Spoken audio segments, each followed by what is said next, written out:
and gentlemen, to our live review from Showcase Cinema De Lux in Dedham of Black Widow. Ty is live in conference room B. How are you?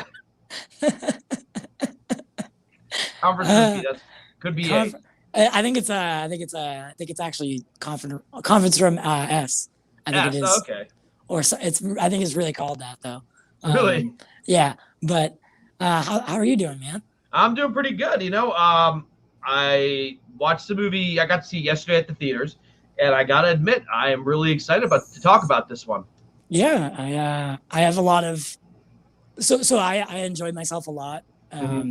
So I think what I've been able to do well as of lately is temper my expectations. Yeah. For a lot of things. I don't know if the pandemic has helped me do that. I used to have this like really high bar for what I thought of any movies, not just Marvel movies, but any movies. But I don't know what it is of late. I've been able to temper my expectations, go in with an open mind, and kind of enjoy it for what it is. And again, with this movie, that's no exception. I mean, there's definitely some holes that I saw. Yeah. But overall, it was such an experience that's meant to be seen on a bigger screen, not at home. I'm not sure I would have enjoyed it as much if I saw it the first time at home. Yeah. It's like, but it was, I think the first words that I uttered out of my mouth after the movie, I was like, that's how you do an all-female ensemble. Yeah, yeah. Like, that's how you do that. That was great. Yeah, absolutely. I enjoyed it. So much better than Captain Marvel. Oh, yeah. No, this is way better than Captain Marvel. And Scarlett Johansson, is just, it's kind of funny we didn't think about it, but this is the first time she's really a lead in one of these movies. Tony Stark has been the lead, Captain America has been the lead, even in the Avengers movies. But, like, she's the main character of this movie, and you forget, like, she has that star power to carry her own movie.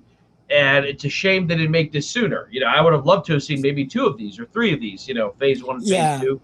Well, that's the thing is I don't think she can hold her own franchise. Like, I don't think if it's like this, I think it could. If like they made it like this. But her and Florence Pugh, they really worked well off of each other, where they kind of bounced back and forth. I think that a Scarlett Johansson solo film. Yeah. I don't think it works. Yeah, it would still need to be an ensemble. You're right. Yeah, kind of like this one was. Yeah, they made this very much. They did it the right way, where I think they knew that Black Widow herself isn't. It's not that she's not interesting. Yeah, I don't want to say that, but she needs a bigger story. She needs other people beside her. I would have loved to have seen. I think what we all expected was a Budapest movie with her and Hawkeye. I think that would have been really cool. Really cool to see. Touch on what happened in Budapest without giving spoilers away. And I was like, oh, okay, and it ties in to the main plot of the movie. The one thing I have to keep reminding myself is that this is 2016 and not 2021 or 2023. Like this, I feel like this could have been the first Phase 3 movie. Or sorry, after Phase 3, after Captain America: Civil War. This could have been the next movie. Yeah, and it would have fit perfectly there.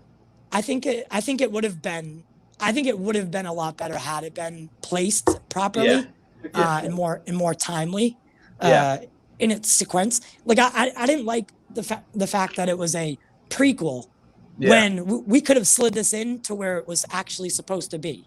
We had the opportunity was there. It wasn't like there's no way to do it correctly. Like this movie, no, it actually fit right into a slot somewhere. Yeah, and it's funny because I felt that way about Black Panther because that is set right after Civil War, but it came out right before Infinity War, and that was just 2 years. But even that was like, the King of Wakanda has just died, and they've arrested Zemo, and I'm like, okay, this happened 2 years ago. So this Black Panther movie, though it came out in 2018, is set in 2016, and that was the only thing that kind of almost made it feel weird. Like, but other than that, like, I've been kind of critical of the Marvel movies lately. This one, she was great. The girl who played Yelena, her sister, was great. Florence Pugh, Rachel Weisz was great, and David Harbour. He was awesome. Yeah, he was great. He was such a good addition to it, and I liked how his, without giving too much away, like because I'm not going to do that here or not yet, but I liked how his character tried to fit himself into a certain timeline that just wouldn't add up. Yeah. And he did really, he was there to like, make you laugh, but he was also there to bring them together in some sort of way, and like a more emotional attachment, because I think even she said it before the start, is like, oh, are those her real parents? You can tell that they're not. Right? They're not. That's not really Natasha's parents, but then we see like maybe how little it meant. But how those couple years, they didn't mean a lot, but they were real to all of them, and it really brought them together as a family. And I really enjoyed the family storyline that they brought in. Yeah, I would have liked even more of that. This kind of reminded me, I haven't seen too much of it. There's a show called The Americans on FX, and they're actually like Soviets who've been living in America, as spies. And that's kind of what like that family starts off. You find out, okay, they're all kind of acting, to be a family. But for them as kids, for Natasha and Yelena, that's their mom and dad for all intents and purposes. And when that ends, this is just the beginning of the movie. It's not like the whole movie. But like those feelings are still there 20 some years later. Yes. Yeah. And that's because I feel like when you're troubled like that, right? When you're troubled like Natasha is, I mean, her and her sister, they've been through so much, more than most, people like Thor, who grew up royalty on Asgard, people like Iron Man, who were born into this life really rich, right? And or even Captain America, right? Like Scarlett's Natasha has gone through so much, and then to see her here actually connect to someone and actually really love somebody was different. And that's where we see her enter the fold with Florence Pugh right away after their little fight that we see in the trailers. They very much they pick it right off where they left off, and they do. And it's interesting you mentioned like the background, because you think about it, like this movie kind of highlights how rough Natasha Romanoff's life has been. Like she was doing this as a kid. I thought about that line from the Avengers when the Hulk's like, they start him that young, and she's like, I did. And like, she basically did this. She became a spy. They put her in the Red Room. They did all that awful stuff to her. She killed a lot of people, and then she became a spy for S.H.I.E.L.D. Like she has not really had her own. But in order to become a spy for S.H.I.E.L.D., she had to basically burn down where she grew up, right? And we already knew this. I think we knew this starting in after she has her vision or her nightmare, courtesy of Wanda Maximoff. We see like that she had to burn it down, and we get glimpses of that. And then obviously that comes out here, and we find out that in order to leave the Red Room and transition into not Hydra, S.H.I.E.L.D., she basically had to burn the Red Room down, and that's where we pick this movie up. Natasha's in the mindset that the Red Room doesn't exist; it's gone, it's buried. But that's not the case. That's not the case. No, we find out, and again, not really spoilers, but that the Red Room now exists somewhere else, and the movie kind of revolves around this kind of formula that the Russians have developed a way to kind of mind control you, right? And Yelena finds a formula that breaks that. So the Russians are looking for it. She's on the run from America because of the Sokovia Accords and Civil War. So she's being kind of hunted by both sides, and she finds out there's a new Red Room, and other young girls are still being taken in off the streets, beaten, tortured, kind of like the Winter Soldier. They kind of there's a lot of Winter Soldier vibes in this movie. I was gonna say that is this movie, and that's why I liked it so much. Is because it gave me those Winter Soldier feelings again, and even Taskmaster had a very Winter Soldier feel to him, or him or her, and I think Taskmaster, if you want to go pull the comic books on us, no, that's not the Taskmaster that we knew. but neither was it the Loki that we knew. Neither was it the Winter Soldier that we knew in the comics. They changed things for the movies, and again, they had to change the origins here. And that's that. I really expected it, and I expected it to go a certain way, and I think it did. I think you can kind of guess before you go in what you might think, who you might think Taskmaster is. Yeah, you won't get it, but you might be close. You might be close. Yeah. What's interesting is I was like, there were times when he was too similar to the Winter Soldier, but then I remembered the Winter Soldier. You know, they didn't really talk too much about this in the Winter Soldier movie, but that he was working for the Russians. That's why he had a red star on his arm. In the comics, he worked for the Russians, because there's like one scene where both the Winter Soldier and Taskmaster fire something underneath the car. It attaches to the bottom of the car and flips it. I'm like, that's Russian technology. So the so there's a little. So you might say, oh, it's a knockoff. No, it's because they both were probably trained by the same Russian Black Ops or whatever they call it. You know, to leave that mystery there. And I was like, there's some similarity there. Again, this was a really good, you know, kind of a lot of people compare it to the Jason Bourne movies. You know, you do a little bit of globe trekking, and from the credits that I stayed and watched, it seems like they actually filmed in those places. You know, they filmed in Budapest, they filmed in Morocco, they filmed in all the other places they go to, you know. And of course they film in Georgia too. Yeah. I don't know how much longer.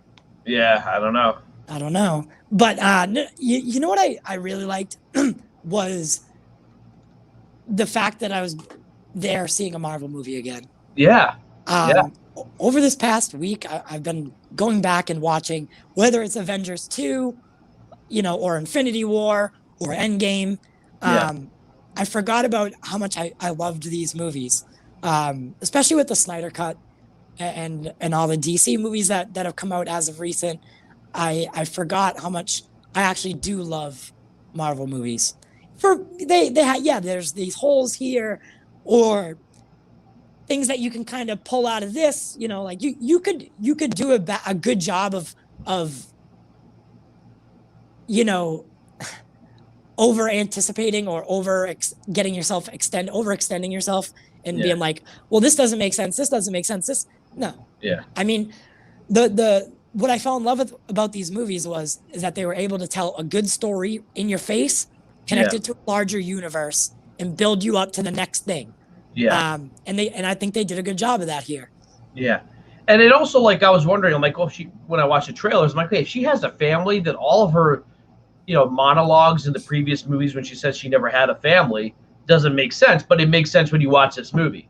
Yes. Because she had a family for a short period, and I wouldn't say she was betrayed, but like she didn't even remember she loved that family. Yeah. Yeah, it was just a fake family. They were spies, and as soon as their mission was done, that was it. This is all like in the first like 10 minutes of the movie. Like, we're done the mission. You know, let's move on with our lives and just kind of keep, you know. But it was kind of cool. I don't know if this would be considered a spoiler, so I probably won't say it. But like where the villains are, what did you think of where you find the Red Room? What did you think of the way that was done, without saying where it was specifically? Like, what did I think about where I found it? Yeah, it kind of reminded me a little bit of like, I don't know, the Winter Soldier. Yeah. The whole ending kind of reminded me of the Winter Soldier, you know. Yeah. I do not think that was. I don't think they did that not on purpose. I think it was supposed to give you that feel. And I know some of the problems with Marvel that people have with Marvel is that they do stick to a formula, right? Yes, this movie is very formulaic in its way. It has similarities to several other films that I've seen in the Marvel universe. But I don't think this was a movie this wasn't the time and place to test a formula. This was a movie to get a story told, do your job, get the fans excited for what's coming. Yeah. But overall, just tell a good story. And the story was always built around the Red Room, right? Natasha's story was always built around the Red Room. And there was a lot we didn't know. There's a lot we still don't know about the Red Room. And I don't think we ever will know. It was very much like a cult, though. Like almost like kind of the way Hydra was in the first Captain America. Like, you have the Nazis, but then you have like this small group called Hydra, which is like almost religious, you know, in zealotry. So again, it brings you back to that like cult mindset, right? You have to like, even the first set of Black Widows, they weren't tested chemically on. They were just trained and conditioned to be a certain way. Yeah. And then the cult evolved into using actual mind control, right? So there's a lot of these similarities and comparisons you can make to cults or domestic relationships. I think someone said. There's a lot of kind of themes of abuse of women, you know, sometimes subtle, sometimes not so subtle, kind of scattered throughout the movie, because, you know, the theme is like, hey, we take these girls who are thrown away, cast out, and we make them into something greater. Like, that's the kind of perception they have, and they are beaten, their mind is taken away from them. We know from the previous films that when you become a Black Widow or you become a widow, they remove your organs, you know, so you can't have children, and like they kind of dehumanize you to make you kind of a killing machine and just make you a pawn. You know, that's it. Do you do what we say? So, and that's been my like crave to want to see something explored more about Black Widow. That's what I've wanted to see, because I always ask myself, how are they going to do a Black Widow solo movie if they ever do it? Because people have been asking for a Black Widow movie for a long time now. Really, ever since after maybe her second appearance, they were like, oh, we'd like to see more of this character. And I don't think that was misplaced, but I was like, what's the story you're going to tell with Black Widow? Because it needs to be enticing. Yeah. And that's why, again, I think you can't do this movie until after Endgame, because we haven't grown attached to Natasha. Like for many years, people even made the joke about Hawkeye. How is this guy even? How does he survive with the Avengers? He just has a bow and arrow. And we say the same thing about Black Widows. How does she roll up with the Avengers? She's just a woman. But we get the feel here that this isn't just a woman. This is. I mean, there's an interesting scene. You know, when she meets her sister, she takes off her jacket and she's wearing like a top where you can see her back, and her back's all bruised up and like black and blue, and like, because you never really show that. Like, you just assume like they get up, but like her body takes a lot of beating. Because she's not superpowered. She's not a superhuman. She's just really good at what she does. And, you know, again, props to Scarlett Johansson, who, you know, she killed it. I feel, in hindsight, I'm like, I wish they hadn't killed her in Endgame. I wish they could have done something with her. You know what I mean? Like, keep doing more of these movies. But what's her name? Florence Pugh, who plays her sister Yelena, I think they're setting her up to possibly be more in the MCU. Clearly, so, I mean. Yeah, I've been saying this for probably ever since we found out that her sister was coming in this movie. I said that, okay, they're probably going to use that as a way to bring her into the fold, bring her into the mix, and maybe have a new Black Widow. And I don't think this is a spoiler to anybody, because once you knew that there was someone coming, because all right, Natasha's dead. We see her. Unless you haven't seen Endgame, which if you haven't seen Endgame, you're way past your time. And I do not feel bad for you. Natasha dies. She sacrifices herself, and she retrieves the Soul Stone. And for the group, for the team, because when we see Natasha in Endgame, she's very much a broken person. She's lost half of her family, her first family, and she wants to do anything to make it right. And that scene in Endgame where they're both fighting each other to see who kind of does who's going to kill themselves and save the other one, right? Between her and Hawkeye, that scene is meant to test you as an audience member, because you don't want either of them to go, right? You've built these relationships along 10 years with both of these people. You don't want either of them to die, but which of them do you want around less? And I felt like that was a hard answer, or it was something hard to formulate and come to a conclusion. Yes, I wanted Hawkeye to survive more. I'll be honest with you. I did. And the way that's gonna go, I think that we're gonna see Yelena very soon. Yeah, very soon. Maybe on Disney Plus. Maybe on Disney Plus. Folks in the comments, who hasn't seen the movie? Do you want to get into spoilers just yet, or do you want to hold off? I mean, yeah, maybe take a poll. Take a poll, guys. Or you do that, and I'll talk about. There was a lot more people here today. Yeah. I mean, for once, I think that this actually might have. I think it might have sold out for at least one of the shows. At least, sorry, I'm going to take a little walk just to show you. But so the movie going experience, or the movie theater experience, I should say, is all about like making sure you come out to the movie theater, making sure you get out and support these studios and support these franchises, not just stay home and wait for it to be on home release or 4K or whatever. Even though it does look great, I won't lie about that. There's no other way to see them than on the big screen, because these characters are larger than life. So the way to see them is on a larger than life screen. That's the way I've always felt. And what I think that modern theaters do well is they not only accompany, like you feel like you're a part of the movie. Today we got to see it in 3D, which I haven't done in so long. I'll be honest with you. I haven't done 3D in so long, and there's a reason for it. But the 3D then Black Widow was actually really good. Okay. Yeah. Yeah, like I haven't seen a 3D movie in a while either, because everyone in my family wears eyeglasses except for me. So like it's kind of hard. You have to like wear the eyeglasses. And then, you have to wear the eyeglasses and then like put the 3D glasses over it, and it's very uncomfortable. But I mean, I was very impressed with how this movie did what it did. Yeah. I mean, again, it's always Marvel. The set pieces are so big.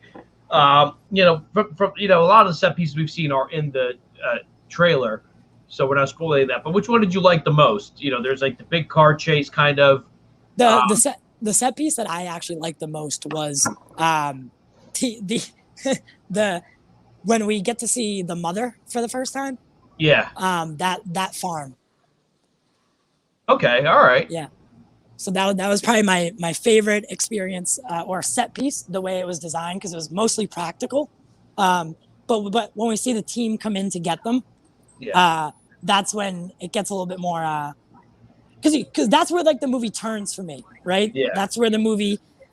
We didn't know whether the mother, what her motivations were, and that's where I questioned everything about what I knew about what was happening.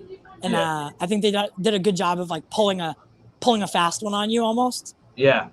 And they did. Yeah. And it's a movie about spies, so in some ways I felt stupid, like, well, how did I not see that coming? And then there's a couple of small twists, I guess, within the story that I really liked. So but all right. Sorry, so I had to put you down. Yeah, I'm doing a poll. Only one person has responded. They said spoilers. Let's do it.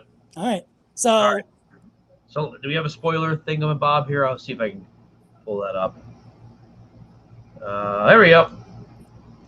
Spoilers. Black Widow spoilers. All right, there we go. Yeah, you can bring Austin in it too if you want. All right, cool. Let's bring him in. Here we go. Hey. What up? Yeah, so I got to see it again. I got to see Black Widow today. So yeah, don't take it personally. But we're gonna talk about spoilers. If you haven't seen the movie, we're sorry. And get out to your local theater and see it. I promise it's worth it. It's a movie. I don't care. I mean, I'd spend the money on it, even if I had to stay home and spend the $30. I would spend the $30 because it's an MCU movie, and I would love to see it. What did you guys think overall? Like really, really overall. Go ahead, Austin. You go first. Yeah, I actually liked it. I really did. I thought, first of all, I thought it was well deserved. I know, kind of like you've been saying, Ty, right? She's got. People have been wanting a Black Widow movie for a while, and she's been in the MCU since Iron Man 2. She's one of the staples with Robert Downey Jr. So for me personally, I was very happy to see her get her own movie, and I loved the relationship with her and Yelena and that whole dynamic there. Overall, I thought it was really good. I mean, it's a Marvel movie, you know, so I think there's not too much to complain about, right, in these Marvel movies. I mean, I guess we all have our little personal preferences and things. You can, but you can complain about it, but you just sound kind of petty. Yeah, I guess. Yeah. I mean, because they do give you a lot of great stuff, man. I mean, compared to other comic book franchises, or the, you know. Yeah, I mean, it's easy to make comparisons. It's super easy. Like, I felt myself throughout the film making comparisons to other movies that I've seen, but it was that moment where I was like, what am I doing? I'm here. I'm experiencing it for the first time, you know, in full. I was smiling. I laughed a couple times. I enjoyed myself for like a really good time. For really good, what was it, about 2.5 hours? Yeah. Yeah. Right? About 2.5 hours, I thought. Yeah. That was I had a great 2.5 hours. I really did. Yeah. And say what you want about me. Maybe I do love everything. And maybe I do just not know how to see a bad movie. Yeah. But I enjoyed this a lot more than Fast 9. This is probably my favorite movie that we've done so far. This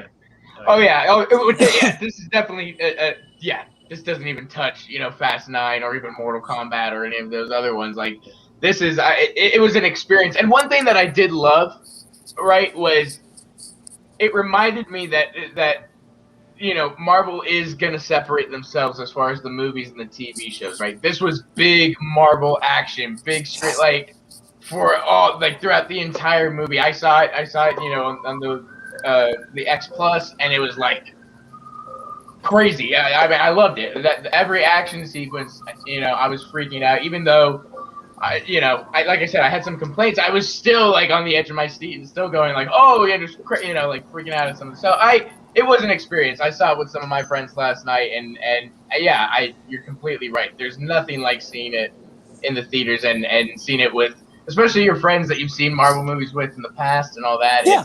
It's like maybe it was kind of like getting the band back together and like, all right, hey, we've been gone for 2 years. Like, all right, saddle up, let's go. Right. It's time to get back out and see, do what we do, and that's get out to the theaters. Speaking of bringing the band back together, were you surprised? Again, we're getting into spoilers, so the first 25 minutes of the show, no spoilers, guys. Oh yeah. Were you surprised there were no big cameos from any of the other Avengers? Mm-hmm. Like maybe even a small one. I know that at one point we hear Clint's voice on like an earpiece. Yeah. During the Buddha, but I was surprised we didn't see. I mean, we see I General Ross. That was a big missed opportunity, I think, to not at least do like a 5-minute clip of, you know, the de-aged Scarlet and Clint in Budapest instead of a little 2-second, you know, voicing.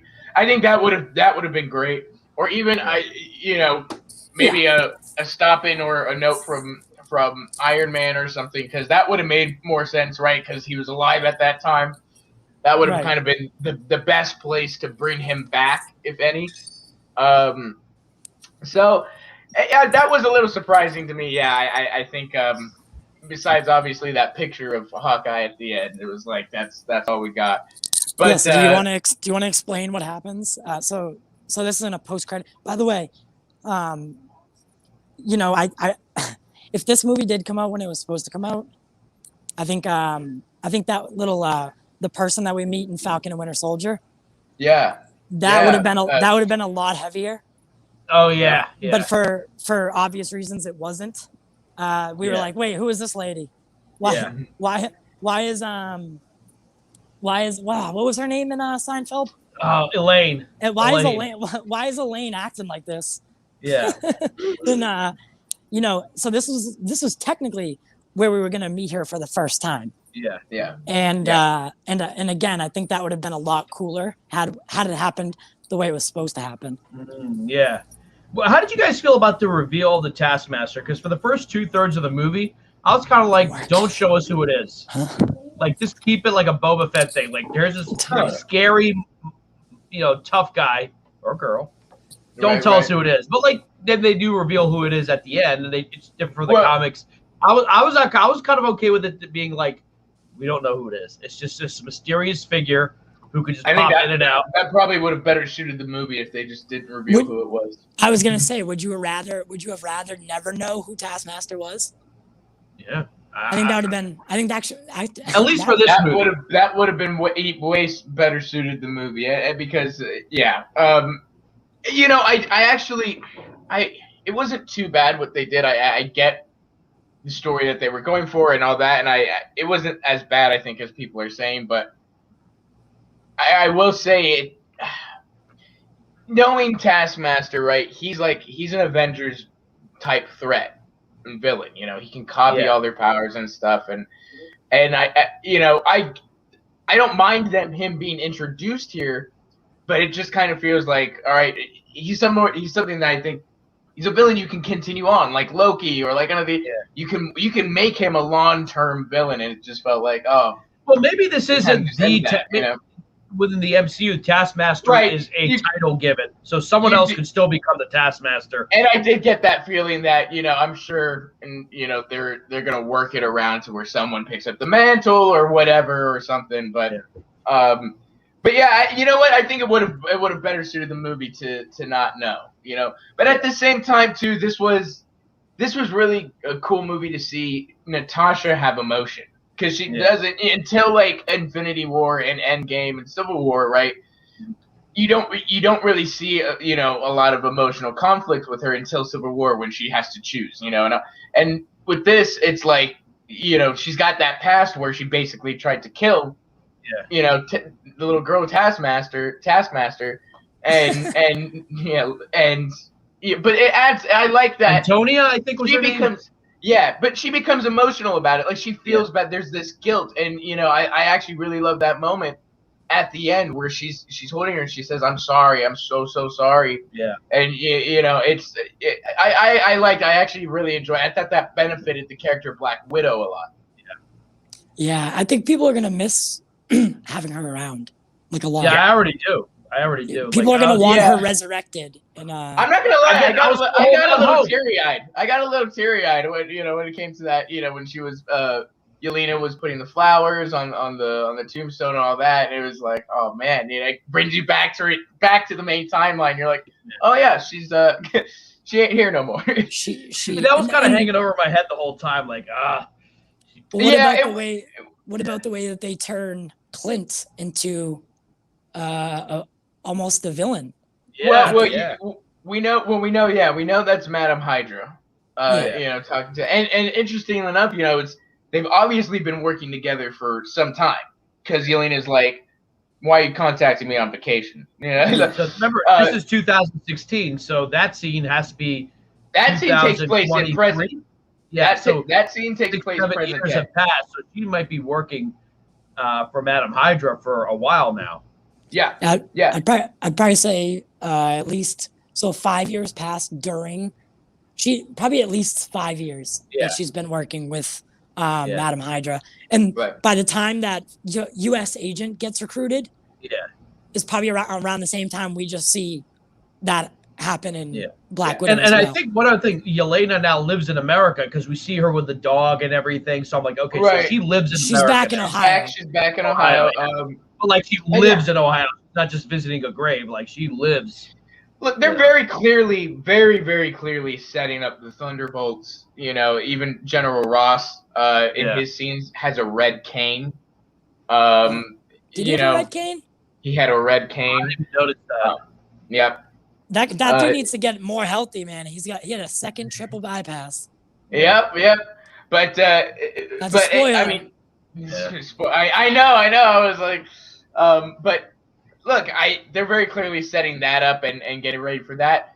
I realized last night, I didn't even know, like, it's public information. Everybody knows, like, Florence Pugh is like cast in Hawkeye. She's one of the leads with I didn't know Jeremy Renner. I didn't know that either. So and that was another thing. I enjoyed the post credit scene a lot. I was like, this is a good post. This sets it up for that series. This makes me more excited to see the Hawkeye series and to see it, really connect with the MCU movies.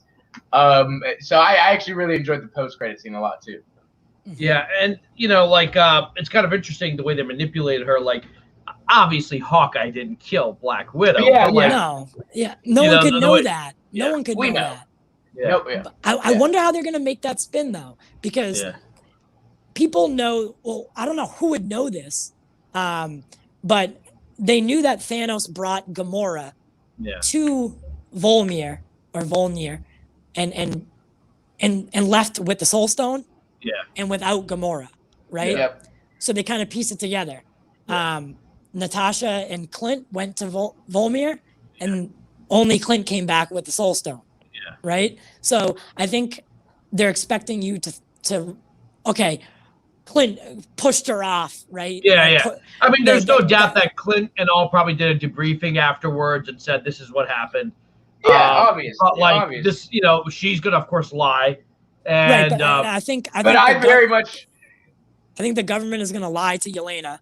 Yeah. So Yelena is gonna be the main villain of the Hawkeye series. She'll be chasing Hawkeye the whole time, and then in the final couple episodes, we'll get a revelation that wait, what do you mean I didn't kill her? That was my best friend. Like that she's the auntie to my children. I didn't kill her. Trust me, I wanted to be the one that fell. Right. So that's what's gonna be. That's what's gonna bring gravity and weight to that Hawkeye series. Yeah. When does that come? Is that next year? This year. This year, really? End of this year. Dude, we're gonna have to hire like 50 people between the Star Wars show and just Marvel shows. It's a lot to cover. The fall is Miss Marvel and Hawkeye. That's what we're getting. Oh wow. That's what I'm saying is these. It's only getting better from here. Like I feel like every time we've come to Showcase, at least I've come to Showcase for a long time over the years. Every time I've come here for each movie that's come out, starting with Wonder Woman has gotten better each time. Yeah. And Wonder Woman, it was a letdown a little bit, but it was fun on the big screen just to watch it. It was a fun film to watch, just and explore, be back in that world. And I think that's what excited me about today was being back in this world, this universe that I had grown up around for almost 12 years now, 13 years. Yeah.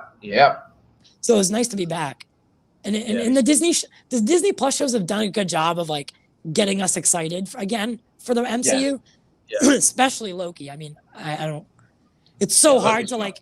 It's so hard to be like, Black Widow's good when Loki's debuting as well. It's like, but they're two very different things. That's why I've always wanted more variety in the MCU.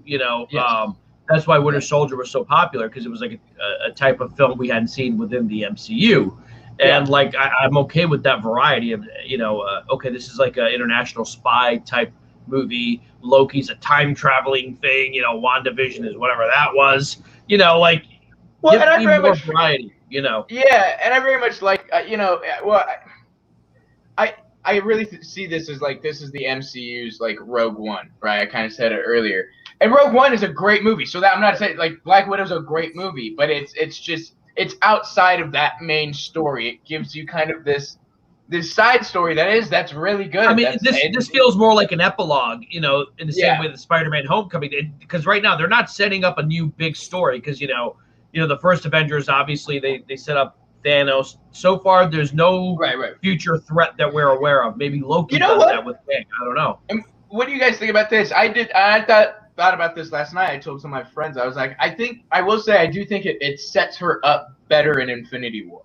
Now when I'm gonna rewatch Infinity War, I feel like I'm gonna be into her character more and Endgame more, because now I know where she's coming from. She's just coming from a broken family, got that back together. Now she's going back to her Avengers to try to get that family back together. And it makes more sense too, because I remember like she takes that lead Nick Fury role in those Avengers movies. Yeah. So I'm like, that makes sense too.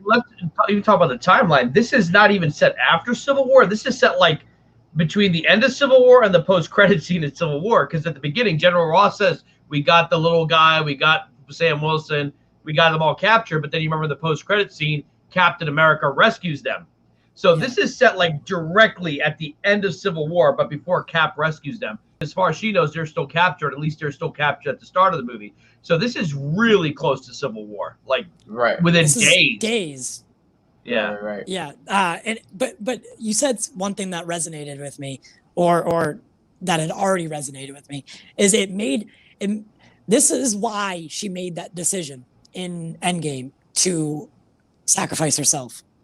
She was finally complete, right? So she gets her, for the lack of a better term, in this movie, she gets her family, her first family back, and she kind of fills that void of those, all those speeches that we heard about how she had no one, or she came from nothing, and yada yada. That saga was complete in her life. So then when we meet her again in Infinity War, she's very much a different person. Yeah. And then in Endgame, right, after she lost her Avenger family, she'll do anything to put that back together, right? Yep. Hawkeye's story's not really over yet. The Black Widow story by that time was kind of over. Yeah.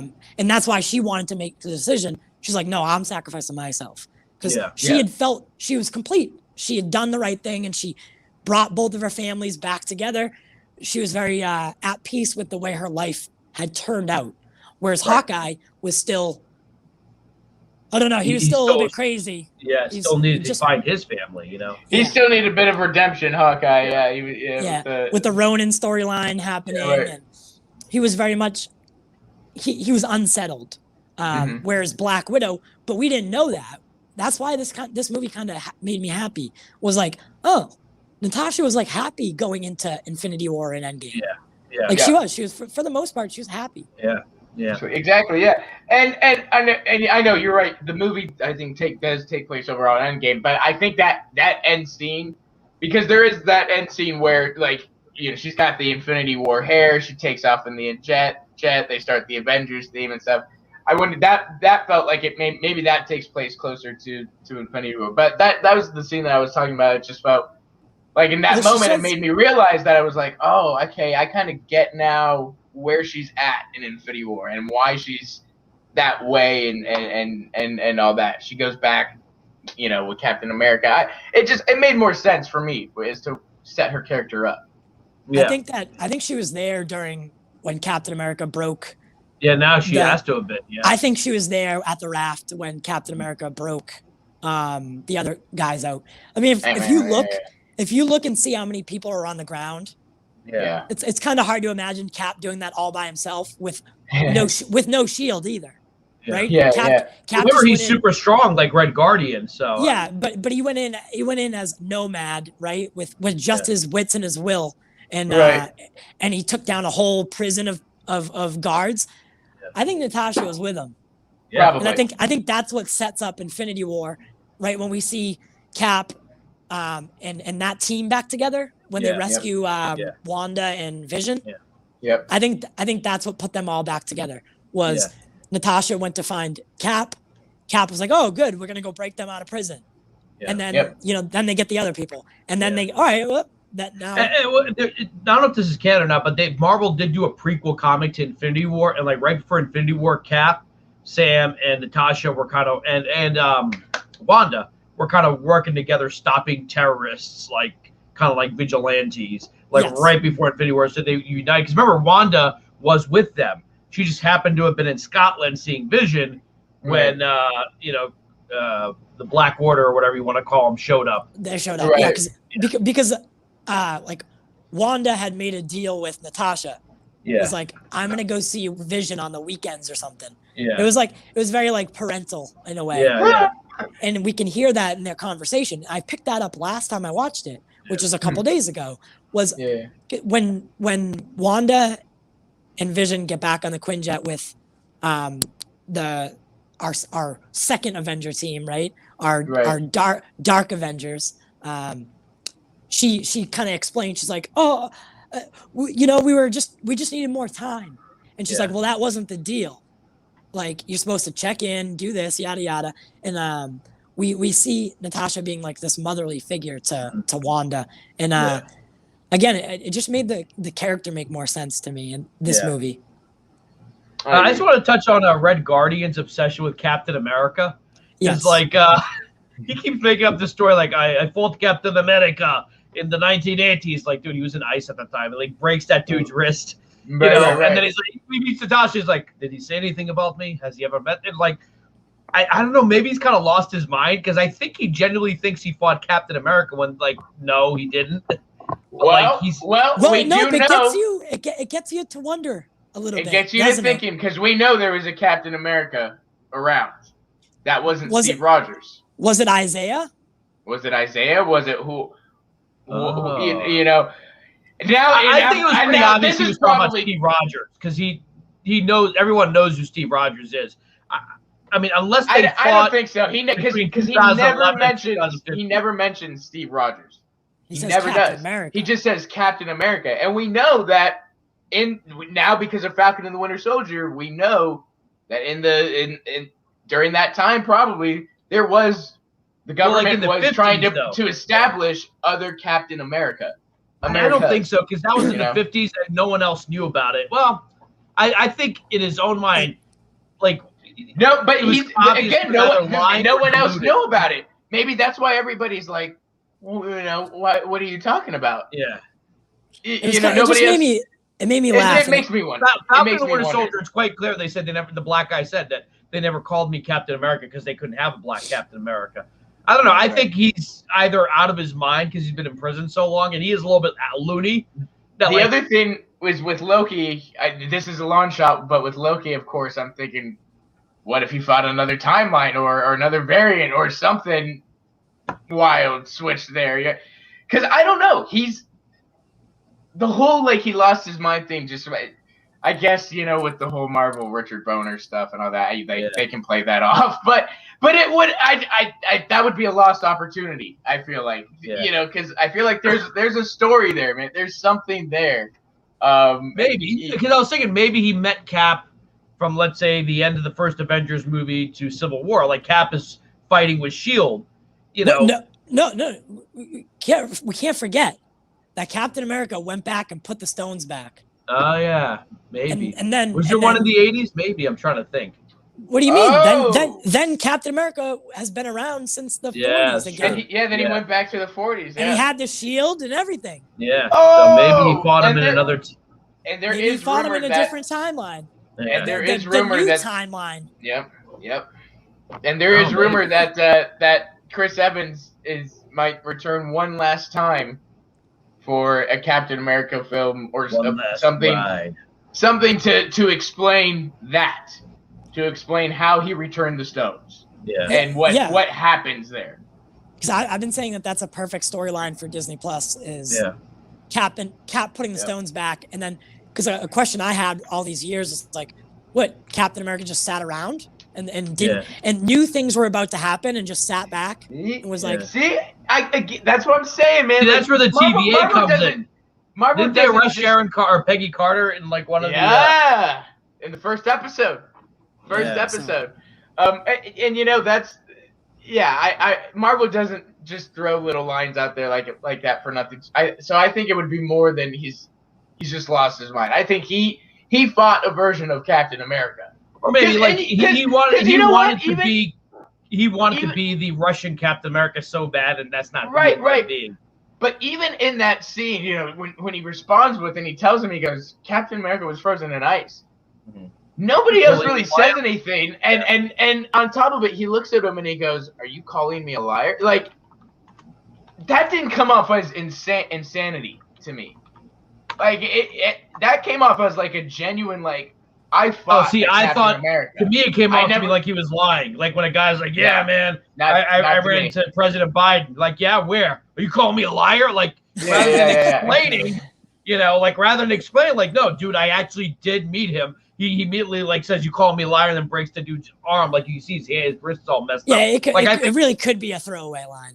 Yeah. Just him being crazy. He's trying to like a prison rep, like, man, I killed 50 people to get in here. It turns out like I didn't pay parking tickets, and that's why I'm in prison. You know, like he didn't know that he was getting out of jail that day when he was saying that stuff, right? Yeah. So he's like still in his prison mindset, like, I met Captain America, I put the beating on him, yada yada. But then he comes, he gets rescued. Yeah, But then he what has I'm saying- Natasha, you know, so that I don't know. I feel like there's something. Well, he has extended. Natasha if he ever mentioned him, because he always saw him as his arch enemy, and we know that this dude was never his arch enemy. But like, sort of like he built himself up like as kind of like the Riddler does to Batman. Like, yeah, I'm your intellectual equal. I'm just as smart as you are. Kind of like, yeah, you're American, I'm Russian, yeah. And he's like posing in the bathroom and puts the costume on. Clearly, the super soldier serum did not let him keep his body, which is a shame because that dude got ripped to play Hellboy. Yes, he did. Yeah, he's all flab. He's got like a dad bod. He's like posing and like, you know. I think that's the best news you can get as an actor. Is oh, it's a Marvel movie. I have to work out and I have to train. And they're like, no, we want you to eat more. Yeah. He's like, we actually want you to put on some weight if that's possible. Yeah. Okay, great. Let me. Eating cheeseburgers? Speaking of, he's in a Russian prison, and so is Chief Hopper in Stranger Things. He's also in a Russian prison at the moment. Oh Jesus. Yep. Is it? We're getting too. Yeah, remember they released like a teaser trailer, like he's in a prison in Russia or somewhere in Eastern Europe. So, but yeah, I had fun watching this, and again, I'm telling people like, look, instead of paying for it to watch at home, go out. Get it's popcorn. Cheaper to go out and get cheaper to go out and go out and watch it. Yeah, exactly. Yeah, and the movie theaters are safe. Showcase, we know especially, does a really good job in keeping the place safe and clean. Ty, you were at a morning show. How packed was it compared to Fast 9? Compared to just as many people at 11 o'clock as I've seen at like 4 o'clock. So that was actually, but that's why I was like, oh, well, damn, I wonder what 7 o'clock's gonna be like. Yeah, right. It'll probably be crazy. It did make $13 million last night in opening previews, which is on par with pre-pandemic numbers. Yeah. Like those are pre-pandemic, and it's tracking for a 90 million opening, which is another. Those are pre-pandemic. We got to talk to Owen Gleiberman about this tomorrow because I know he's not a big fan of popcorn movies, but popcorn movies may be the thing that saves a movie theater. It will be. Yeah. There's no doubt about it. Oh yeah. No one wants to see Nomadland, Austin. Not on the big screen. Not on the big screen. I know. But it is at the same time. It is a shame. It is a shame because those movies need to be seen on the big screen, and it is sad. It's indie cinema is going to take a massive hit, and obviously, I mentioned earlier, like there are movies that nobody has heard about that even like have been being released in theaters, and an Angelina Jolie movie came out this year. You guys, I don't know if you know that an Angelina Jolie movie came out this year. Before Eternals. But it's an indie, so it's just not going to get the recognition. But all right, guys. All right, so look, we're running out of time. We do have tomorrow. We do have tomorrow. If you want to explain that real quick. So folks, a couple of months ago, we had the top critic from Variety. He also used to work for Entertainment Weekly, an actual legit critic, Owen Gleiberman. He's returning to Pop Culture Corner tomorrow, so please make sure to check it out. If you haven't, check out our first interview. We're going to talk about film. We're going to talk about the state of cinema. Are Marvel movies really ruining cinema? Is Austin right? Should you pay $20 to see Nomadland in X Plus? I don't know. Yes. Yes, you should. Yes, you should. Yes, you should. Yeah, especially the scene in the van with the bucket. That's all I'll say. Yeah, Give us your in IMAX or X Plus, X Plus, yeah. All right, guys. So what would you guys give it a score, real quick? 8 out of 10. 8 out of 10. That's what I would give it to it. A solid 8 out of 10. 6.8. 6.8. Okay. All right. There we go. All right, guys. We got our new justice. Still very good. Still very good. All right, guys. Thank you so much for joining us. We appreciate it. We want to thank Showcase Cinema. We want to thank Tyler for going down to Showcase early in the morning. I want to thank Austin for joining us. Make sure you like, share, and subscribe. We do have super chats. You can also become a member for as low as $2.99 a month. That's right. That's it. That's all it costs. That's it. All right, Austin or Ty, take us out. One of you take us out. It should be Ty because he's at the movie theater. Ty's at the theater. Yeah, great. That's wonderful. So we got a lot going on this month, but definitely starting tomorrow, tune in. we'll be doing a breast cancer donation link as well. So definitely, if you can afford it, we suggest, or we would enjoy and be really appreciative if you could donate.